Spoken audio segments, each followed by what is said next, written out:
El lema no lo vamos a probar. Es un ejercicio sencillo que lo pueden hacer cada uno.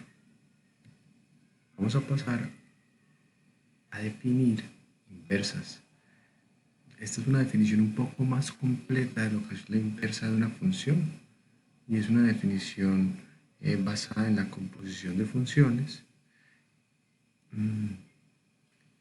sean f, una función de a en b, y g, una función de b en a.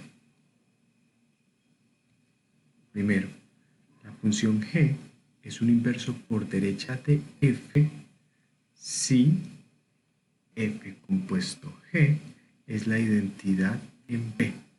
Miren que g está componiéndose por la derecha. La función g es un inverso por izquierda de f si g compuesto f es la identidad en a. Aquí g está componiéndose por la izquierda. Si al componerse por la izquierda nos da la identidad, entonces lo llamamos inverso por izquierda. G es inverso por izquierda de f. Tercero, la función g es un inverso de f si es inverso por izquierda y por derecha. Esta tercera definición es la que veremos coincide con la definición de función inversa que vimos en la sección anterior. Ahora veamos el lema principal que relaciona la composición y la inversa. Sea f una función de a en b. Entonces, primero, si f tiene un inverso, entonces el inverso es único. Esto se refiere al inverso a la tercera parte de la definición anterior. El inverso. No inverso por izquierda ni por derecha, no. Inverso. Es inverso por derecha y por izquierda. Ese es único. B. Si f tiene un inverso por izquierda g y un inverso por derecha h, entonces son el mismo. Y por tanto, es uno de esos inversos únicos. Es un inverso único. Si tiene un inverso por izquierda y uno por derecha, son el mismo. Y C, si G es inverso de F, entonces F es inverso de G. Esto sí es bastante fácil de ver. Demostremos. Veamos la demostración. Sea F una función de A en B. Y supongamos, para demostrar la parte A, que F tiene dos inversos, G y H. Se sigue que, supongamos que compongo G con F compuesto H.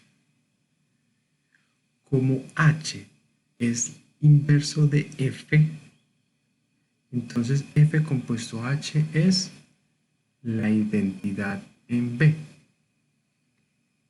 F compuesto H es la identidad en B. Y G compuesto con la identidad es G.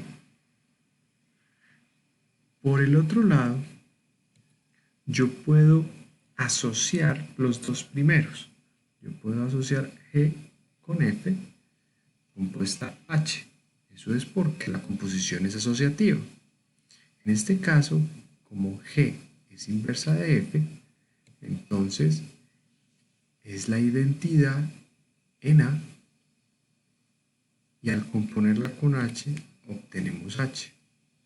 Ahora si leemos de principio a fin, lo que tenemos es que G es igual a H, que es lo que queríamos demostrar.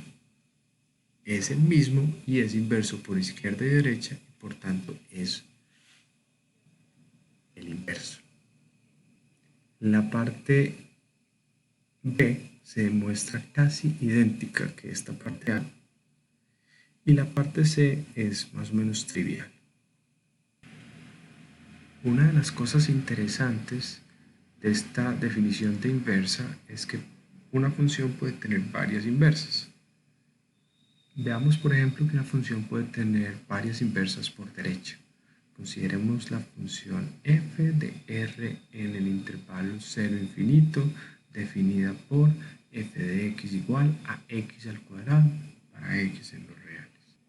Esta función tiene múltiples inversos por derecha y uno se puede imaginar cuáles.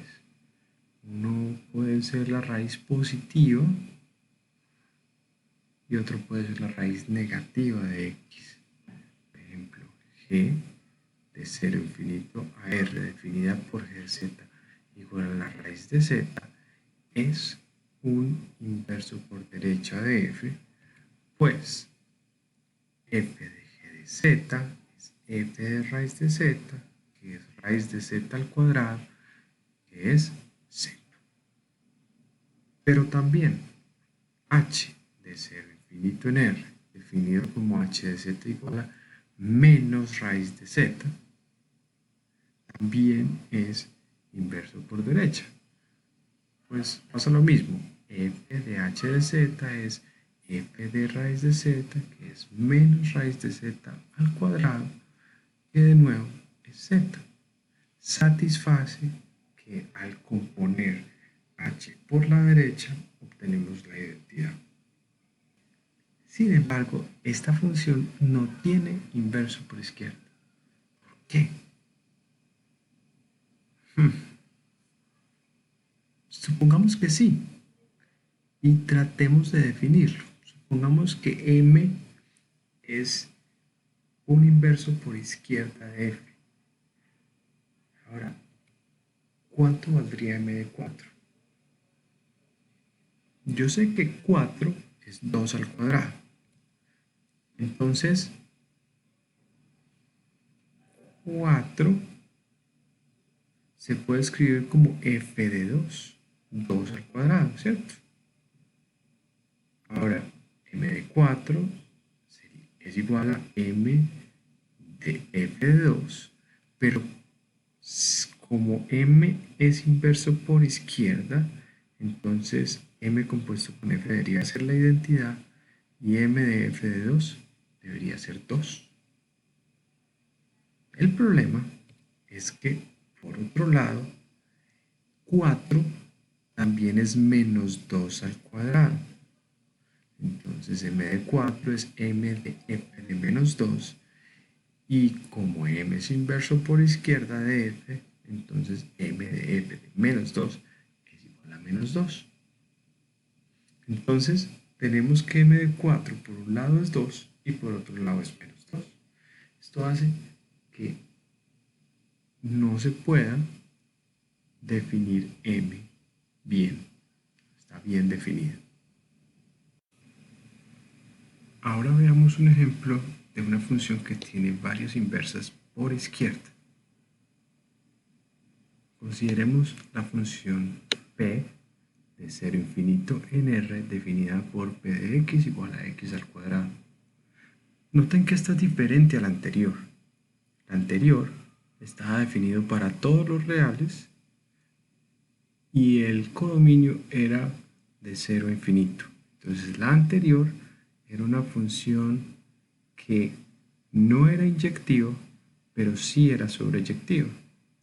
Esta es una función que es inyectiva, pues solo está definida de 0 a infinito, pero no es sobreyectiva, porque el codominio son todos los reales, pero x al cuadrado solo puede ser mayor o igual que 0. Esto es crucial.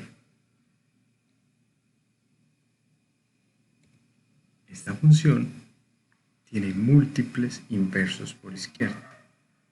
Veamos uno. Veamos uno. Construyamos uno. Por ejemplo, g de r en 0 infinito definido por. Entonces, ¿cómo lo vamos a definir? Si z es mayor o igual que 0, lo vamos a definir como raíz positiva de z. Y si z es menor que 0, lo vamos a definir como 0. Es una definición por tramos. Si z es mayor o igual que 0, raíz positiva de z. Si z es menor que 0, 0. veamos que en efecto esta g es un inverso por izquierda de f. Tomemos x en 0 infinito y tratemos de evaluar g de f de x. Cuando uno trata de evaluar g de f de x, se da cuenta que como x pertenece a 0 infinito, entonces f de x, que es x al cuadrado, es mayor o igual que 0. Por tanto, el argumento de g es mayor o igual que 0. Y por tanto se activa este primer tramo. Y por tanto, g de f de x es raíz de x al cuadrado. Y eso es x. Ahora, noten que en ningún momento se activó la segunda parte de la definición. Porque x al cuadrado siempre es mayor o igual que 0. De hecho, yo hubiera podido definir esta función g de cualquier manera para los z menor que 0.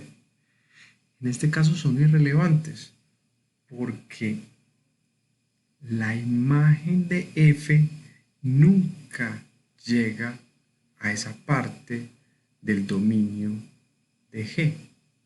Entonces la puedo definir de cualquier manera. La salida de f nunca alimenta un z menor que 0 y por tanto esa parte de la función nunca se activa. De esa manera existen infinitos inversas por izquierdas de esta función. Simplemente podemos cambiar ese 0 por cualquier cosa que queramos. ¿Tendrá esta función inverso por derecha? No debería, y ya deberíamos saber por el lema anterior que no debe tener inverso por derecha. Si una función tiene un inverso por izquierda y un inverso por derecha, son el mismo, son únicos, entonces esta no debería. ¿Por qué no tiene inverso por derecha? El problema está en que al tratar de definir un inverso por derecha, vamos a tener serios problemas en definir a esa función para valores negativos. Esto lo pueden leer en un ejemplo que está en el libro del blog. Los que sean más curiosos los invito a que lo vean o que lo intenten ustedes por sí mismos. ¿Por qué esta función g no tiene inverso por derecha? Ahora, lo importante aquí es que entendamos también la generalidad de esto. Las funciones, una función puede tener inverso si es biyectiva y ese inverso es único, es inverso por izquierda y por derecha. Puede tener múltiples inversos por izquierda o puede tener múltiples inversos por derecha.